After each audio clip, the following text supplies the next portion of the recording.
Dan kita telah melihat bersama-sama keterangan dari KPK.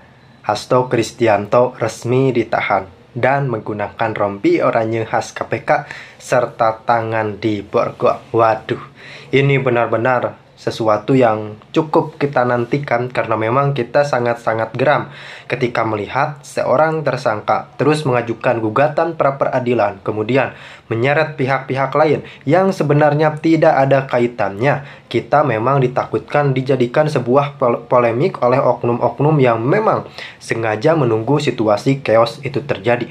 Dan kita patut apresiasi bagaimana langkah dari KPK dalam memberikan status penahanan terhadap Hasto sangat-sangat elegan serta benar-benar menjalankan konsensus hukum yang ada. Kenapa saya katakan menjalankan konsensus hukum yang ada? Karena sebenarnya KPK sangat berwenang melakukan penahanan sejak awal-awal Hasto ditetapkan menjadi tersangka. Namun ingat, Hasto mengajukan gugatan pra-peradilan. Nah, KPK tidak mau ambil resiko langsung membabat habis ketika di gugatan pra-peradilan. KPK membawa bukti-bukti yang sangat telak menunjukkan kepada hakim bahwa saudara yang bersangkutan benar-benar resmi dan terlibat dalam dugaan kasus yang memang tengah diperkarakan. Apalagi Hasto Kristianto ini melanggar beberapa ketentuan dan surat perintah penyidikannya pun ada 2, berarti pasal yang dipidanakan ada 2 perkara, rekan-rekan. Dan sebenarnya itu sangat cukup untuk menjadi bukti bahwa KPK bisa melakukan penahanan.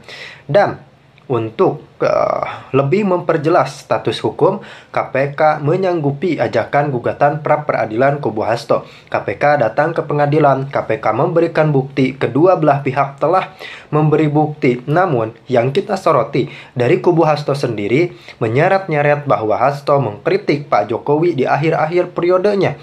Nah, inilah yang tentu saja menjadi multitafsir bagi kita semua. Kenapa selalu menyeret Pak Jokowi? Bukankah Hasto ini orang yang sangat pro terhadap Jokowi sebelum 2024 itu? Nah, ini yang menjadi pertanyaan kita semua. Dan ternyata penetapan tersangka Hasto karena mengkritik Jokowi tidak terbukti sama sekali. Bahkan sudah diklarifikasi KPK dan lebih tinggi. Agar lebih kita mendapatkan kepastian hukum, ada pra-peradilan yang memang menyangkal semua sanggahan-sanggahan dari kubu Hasto sehingga KPK makin kuat di mata hukum. Dan melarikan diri sampai dengan saat ini. Yang kedua, bahwa pada tanggal 6 Juni 2024, sebelum Saudara HK diperiksa sebagai saksi oleh KPK, Saudara HK memerintahkan Kusnadi untuk menenggelamkan HP yang dalam penguasaan Saudara Kusnadi agar tidak ditemukan oleh KPK, di mana terdapat substansi yang berkaitan dengan pelarian tersangka Harun Masiku yang perkaranya saat ini sedang ditangani KPK. Yang ketiga, selain itu Saudara HK mengumpulkan beberapa orang terkait dengan perkara Harun Masiku dan mengarahkan agar orang-orang tersebut pada saat nanti dipanggil oleh KPK tidak memberikan keterangan yang sebenarnya, di mana diduga tindakan tersebut bertujuan untuk merintangi serta mempersulit proses penyidikan perkara suap yang sedang berjalan.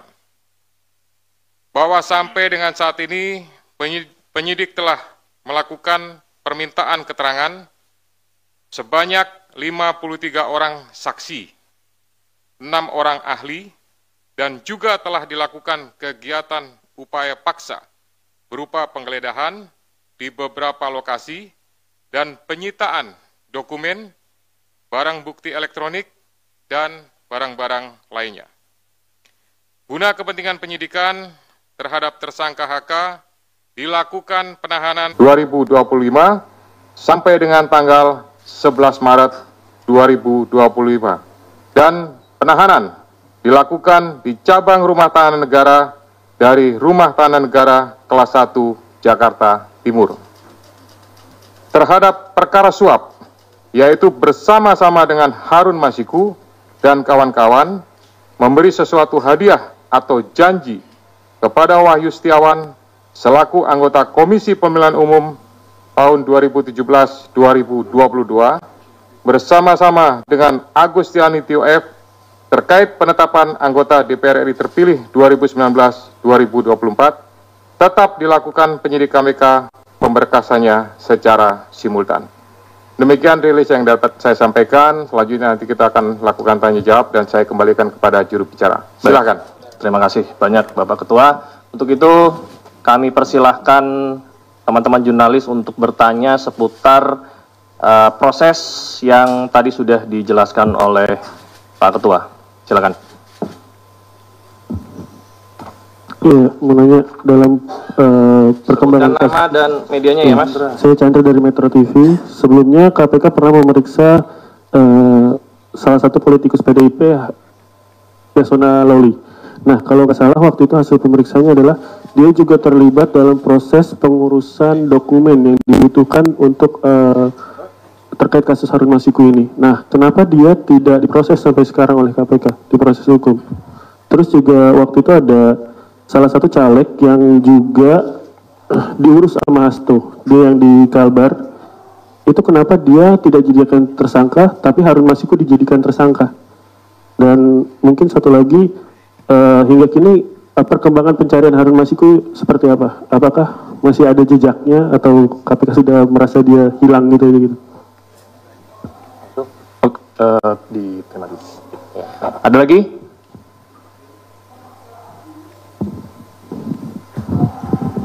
Selamat sore Pak Ketua, Pak Setio, Pak Asep, dan Pak Desa.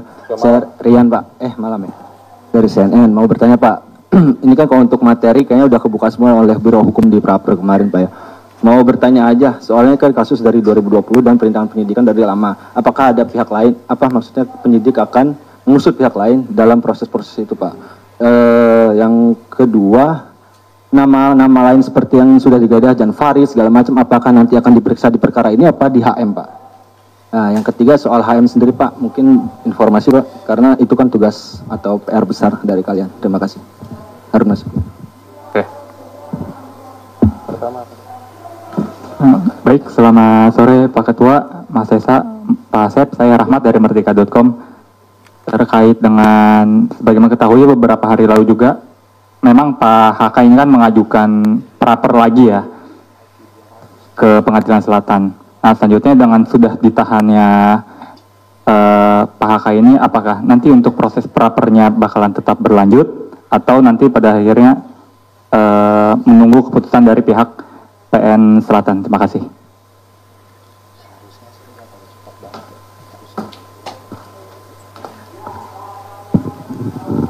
Baik, terima kasih Mas Tesa, Pak Asep, dan Pak Setio. Izin saya Fadil dari Wartawan Kumparan.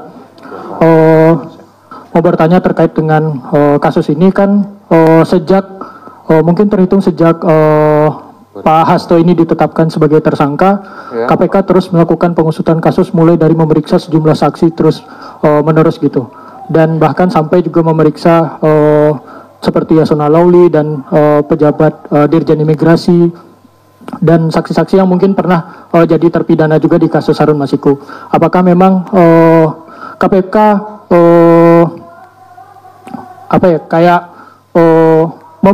mempercepat kasus ini dan memang menargetkan bakal selesai secepat mungkin gitu? Karena kan kasus ini sudah sejak tahun 2020 gitu. Apakah memang KPK bakal ini menunjukkan KPK mempercepat kasusnya? Terima kasih Pak. Cukup ya? Sudah terwakili ya semuanya ya? Pertanyaannya? Oke, kami persilakan. Ya, nanti kalau ada lagi. Siap. Baik, terima kasih. Nanti akan dilengkapi oleh Direktur Penyidikan, oleh Pak Asep Guntur. Saya hanya memberikan beberapa poin penting saja.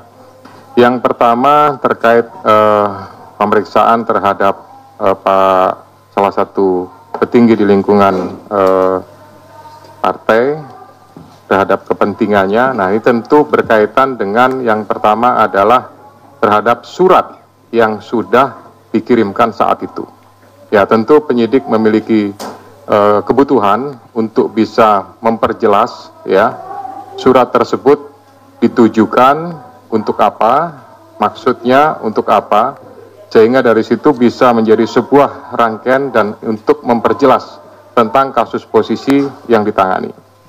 Kemudian yang kedua juga bahwa ini untuk memastikan ya terkait saat itu Harun Masiku pada saat masuk ke Indonesia di Bandara Soekarno-Hatta dipastikan apakah perbuatan yang diduga suap itu pada saat itu bahwa yang bersangkutan memang posisinya sudah ada di Indonesia, lebih tepatnya sudah di Jakarta, atau memang belum masuk. Sehingga bukan hanya terhadap yang bersangkutan saja, termasuk juga kepada Dirjen Imigrasi mantan yang sudah pernah dipanggil dan diperiksa oleh penyidik. Kemudian, nanti Pak Asep lengkapi ya. Kemudian masalah caleg, ya ini pastinya apakah ada keterlibatan. Kalau tidak ada keterlibatan, ya pasti tidak akan ditetapkan sebagai tersangka. Kemudian terhadap pencarian Harun Masiku sampai saat ini, ya penyidik masih berusaha secara maksimal untuk memastikan keberadaannya dan tetap berusaha untuk bisa melakukan penangkapan. Kami semuanya tentu dari KPK memohon restu, memohon dukungan dari seluruh masyarakat untuk bisa memberikan informasi manakala masyarakat mengetahui keberadaan yang bersangkutan. Kemudian terhadap beberapa nama ya untuk pengusutannya pasti ini juga kembali kepada kebutuhan penyidik.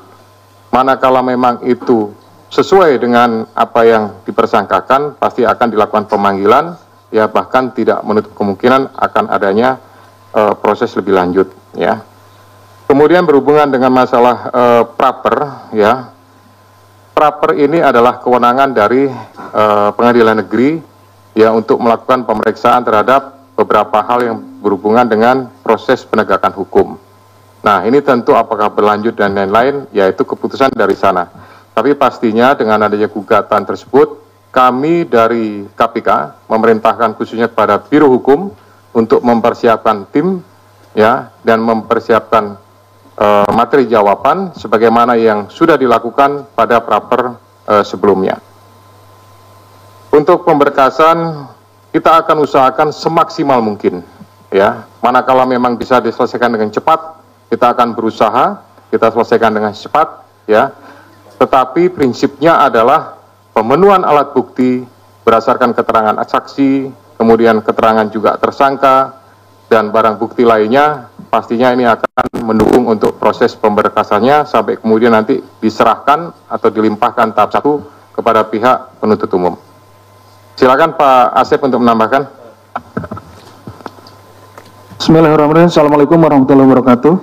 Selamat sore dan salam sejahtera bagi kita sekalian yang terhormat Bapak Ketua, Pak Jubir dan rekan-rekan jurnalis yang berbahagia. Mohon izin menambahkan apa yang telah disampaikan dan telah dijelaskan oleh Bapak Ketua, hanya beberapa saja yang mungkin tadi yang caleg ya, yang belum itu caleg yang di Kalimantan Barat, Saudara MAR, ya, itu memang perkaranya sama, ya. Jadi artinya dia dengan konstruksinya dengan HM ini sama, tetapi yang MAR ini berhasil, ya, berhasil artinya kemudian menjadi anggota legislatif. Mengapa kita yang bersangkutan dipanggil? Pada saat itu kita ingin melihat konstruksinya dari perkara yang sama seperti ini, bahwa memang tidak hanya HM saja gitu yang demikian, tetapi ada orang-orang lain atau ada person-person lain yang juga sama seperti itu, ada pergantian untuk anggota menjadi anggota DPR RI. Nah, tadi ditanyakan oleh Mas Chandra, ini apakah akan diperiksa? Ini menjadi berbeda perkaranya sebetulnya. Yang sedang kita tangani saat ini adalah terkait dengan suapnya Saudara HM gitu. Ya, ini perkaranya berbeda, tetapi kenapa dipanggil waktu itu Saudara MAR ini? Adalah untuk melihat konstruksinya ya. Bisa dipahami ya? Oke. Kemudian dari Mas Rian, ini ada beberapa nama lain yang disebutkan seperti YF dan lain-lain. Tentu itu nanti pada waktunya akan kita minta keterangan dan kita panggil ke sini dan diminta untuk menjelaskan beberapa hal terkait dengan dokumen maupun juga yang lainnya yang kita sita di kediamannya. Jadi tentu yang yang bersangkutan akan kita panggil, kita hadirkan di sini untuk menjelaskan hal tersebut. Oke, Mas Rian.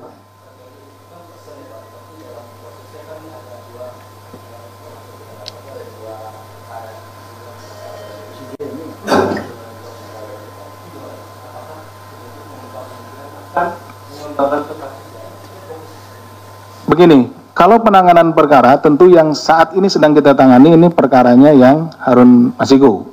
Nah, kita akan fokus tentu untuk menyelesaikan perkara ini dulu, ya. Oke, Mas Rian? Oke. Demikian yang bisa kami sampaikan. Terima kasih. Assalamualaikum warahmatullahi wabarakatuh. Kami buka kesempatan lagi pertanyaan untuk perkara ini. Silakan. Saya Ridwan dari Jawa Pos, Pak. Ingin bertanya, Pak, pengacaranya tadi bilang bahwa pemeriksaan hari ini tidak masuk ke substansi, Pak. Dan pada awal datang tadi Pak Hasto bilang bahwa kasus ini lagi-lagi dia menyebut bahwa dipolitisasi, Pak. Ini bagaimana, Pak? Lanjut. Selamat malam Pak, saya Fedriska dari Kompas TV. Saya ingin bertanya terkait dengan penahanan Hasto pada hari ini. Sebetulnya apa yang menjadi urgensi dari penyidik untuk melakukan penahanan? Karena kan kalau kita tahu ditetapkan Hasto sebagai tersangka sejak tanggal 24 Desember lalu, namun tidak dilakukan penahanan. Apakah proses pra-peradilan kemudian menjadi salah satu pertimbangan dari penyidik pada saat itu? Nah, untuk kali ini, kemudian apa alasan sebetulnya Hasto untuk ditahan? Apakah ada kekhawatiran dari penyidik kemudian untuk menghilangkan barang bukti atau melakukan upaya-upaya lain? Terima kasih, Pak. Selamat sore Pak Asep, Pak Ketua, Mas Desa. Pak, satu pertanyaan aja Pak. Ini kan HM udah lari, udah bulan sekitar 4 tahun lebih ya Pak. Artinya kan dia ada penyandang dananya. Apakah KPK sudah menemukan jejak kalau atau indikasi bahwa Hasto ini HK ini sebagai penyandang dananya Harun Masiku selama pelarian Pak? Terima kasih. Lagi?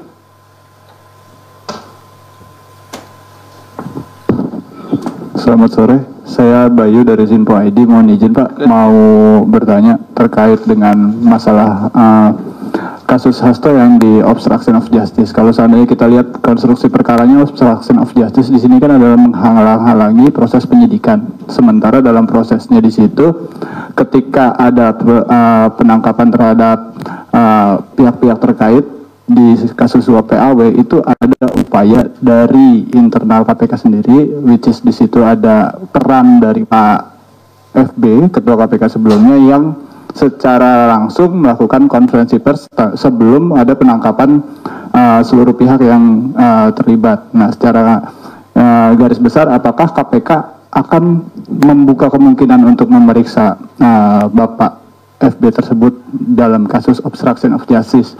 Itu yang pertama. Yang kedua, terkait masalah suap PAW, apakah ada pesanan tersendiri buat saudara HK untuk kemudian memajukan nama HM untuk masuk ke anggota DPR? Apakah ada pesanan dari pihak yang lebih tinggi dari HK gitu, di dalam partainya? Apakah itu instruksi ketua umum atau bagaimana? Mungkin bisa dijawab sejauh ini, Pak. Cukup ya? Ada lagi ya? Oke, silakan. Iya, baik, terima kasih. Jadi tadi sampaikan bahwa pertanyaan hari ini tidak masuk pada substansi, gitu ya. Yang bersangkutan ini kan sudah dilakukan pengadilan dan pemeriksaan beberapa kali, gitu. Nah, oleh karena itu ini sebenarnya bagian daripada melengkapi. Kemudian nanti masih ada kesempatan yang bisa dilakukan oleh penyidik untuk melakukan pendalaman lagi, untuk melakukan pemeriksaan lagi pada saat yang bersangkutan statusnya sudah dalam tahanan, gitu. Kemudian yang kedua, berkaitan dengan penyampaian politisasi, sampai dengan hari ini tidak ada politisasi, tidak ada hal-hal yang berhubungan dengan tersebut, ya, sehingga kami melaksanakan ini hanya berdasarkan kepentingan penegakan hukum. Kemudian jejak, ya, ini juga kami sampaikan bahwa jejaknya memang sampai dengan hari ini belum diketahui, namun tidak mengendurkan upaya dari seluruh penyidik dan pastinya dari seluruh pegawai KPK untuk berusaha mengetahui dan mendapatkan. Ini merupakan sebuah target bagi kami untuk bisa mengetahui, mendapatkan, dan upaya terakhir pastinya nanti akan dilakukan proses penangkapan. Gitu. Kemudian yang berkaitan dengan masalah proses pra-peradilan, apakah jadi pertimbangan dan lain-lain, tidak. Gitu. Kami semuanya, khususnya pimpinan, menyerahkan untuk waktu pemeriksaan, penahanan sepenuhnya kepada penyidik, ya, sehingga penyidik betul-betul memiliki kecukupan terhadap alat bukti atau barang buktinya, maka di saat waktu yang tepat, hari inilah maka dilakukan proses penahanan. Kemudian alasan penahanan itu merupakan alasan subjektif yang dimiliki oleh penyidik, dipertimbangkan pastinya kekhawatiran untuk melarikan diri, menghilangkan barang bukti, ya, dan pastinya kami untuk mempermudah proses penyidikan lebih lanjut, pemeriksaan-pemeriksaan, ya, juga termasuk juga nanti akan mendetailkan terhadap alat bukti, dokumen, dan lain-lain yang segera dilakukan oleh penyidik. Kemudian halangan terhadap proses penyidikan ini, ya, untuk sampai dengan saat ini penyidik belum membutuhkan pemeriksaan-pemeriksaan terhadap pimpinan yang lama, khususnya FB, ya, sehingga sampai dengan hari ini belum terinformasi kebutuhan tersebut. Demikian juga untuk pihak yang lebih tinggi, ya, sampai sekarang juga belum dibutuhkan oleh penyidik, sehingga nanti fokusnya adalah pada beberapa pihak yang sudah diperiksa, sudah dipanggil, ya, ini nanti pasti akan ada mungkin pemanggilan lagi, sekali lagi untuk melakukan pendalaman terhadap pengungkapan, ya, proses penanganan perkara yang sekarang ini dilakukan penahanan. Pak Asep, kalau ada tambahan silakan. Terima kasih, Bapak. Mohon izin menyampaikan terkait tadi ada pertanyaan mengenai dari HM ini, apakah saudara HK ini penyandang dana gitu ya, penyandang dana atau yang membiayai. Nah, itu juga yang sebetulnya sedang kita dalami, karena kami penyidik melihat bahwa seseorang yang melarikan diri itu kan memerlukan sokongan biaya atau dana logistik dan segala macam, karena berpindah-pindah tempat, kemudian untuk misalkan menyewa tempat dan lain-lain, transportasi dan lain-lain. Itulah sebabnya kita sedang mendalami itu ya. Tapi sampai sejauh ini menjadi materi ya, materi yang sedang kita dalami. Jadi mohon maaf belum bisa kita sampaikan ya. Jadi sabar, nanti kita tentu juga akan sampai ke sana. Siapa saja yang menjadi donatur dalam hal ini. Kenapa? Karena orang melarikan diri kan tidak bisa kerja dan lain-lain karena dia ketahuan sama halayak gitu. Dia pasti bersembunyi, dan tentu untuk kebutuhan hidup sehari-harinya harus ada yang nanggung. Nah, seperti itu yang sedang kita dalami. Itu mungkin yang tambahan dari kami. Terima kasih. Assalamualaikum warahmatullahi wabarakatuh. Waalaikumsalam warahmatullahi wabarakatuh. Baik, rekan-rekan sekalian, untuk konferensi pers penahanan tersangka HK hari ini kita cukupkan. Untuk kali ini kita tidak ada doorstop lanjutan untuk perkara-perkara yang lain ya. Mohon bisa dimengerti. Untuk itu kami mengucapkan terima kasih. Kami tutup. Wassalamualaikum warahmatullahi wabarakatuh. Assalamualaikum warahmatullahi wabarakatuh. Terima kasih semuanya. Ya.